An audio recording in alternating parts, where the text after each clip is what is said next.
बिस्मिल्लाहिर्रहमानिर्रहीम। अस्सलाम वालेकुम नाज़रीन, आऊँ ताउसन सूरो नाज़रीन पंहिंजे ज़िले घोटी में कुछ इलाइक़ा आबादी या कारोबार के हिसाब से कंहिं शहर का घटि न आहिनि, पर जेकर ॾिठो वञे तो उनके फंड्स जेके मिलनि था ॻोठ के हिसाब से मिलनि था। ख़ास तौर ते कंहिं ॿिए शहर जो ज़िक्र नथो करियां, बल्कि नेशनल हाईवे ते मौजूद सरहद शहर बाबति ॻाल्हाए रहियो आहियां। छाकाणि त सरहद शहर एक तमाम घणो क़दीमी ऐं कारोबारी शहर है,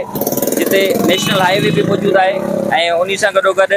रेलवे स्टेशन भी मौजूद है। हिन जी जेका आबादी है वह भी तमाम घनी है, लेकिन बदकिस्मती की ॻाल्हि इहा है जो असांजे शहर सरहद के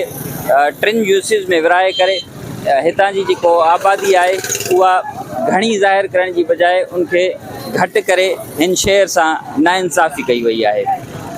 नाज़रीन, सरहद शहर के मुख्तलिफ टिन यूनियन काउंसिल में, जैमें union council Umrado, union council Atal Muradani ऐं यूनियन काउंसिल बंद में विराए करे हितां जी आवाम सां ज़ुल्म कयो वियो आहे।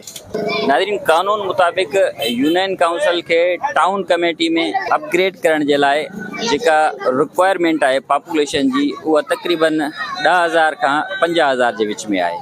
जेकर ॾिठो वञे त असांजी भरसा ज़िले घोटकी में आदलपुर टाउन मौजूद है, जंहिंजी पॉपुलेशन शहर जी 10,000 खां भी घटि आहे, लेकिन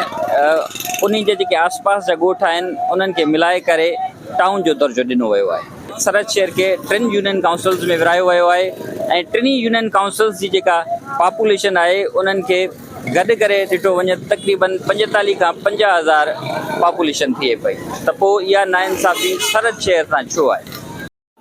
नाज़रीन, सरहद के टाउन कमेटी जो दर्जो ॾियारण लाइ काफ़ी अरसे का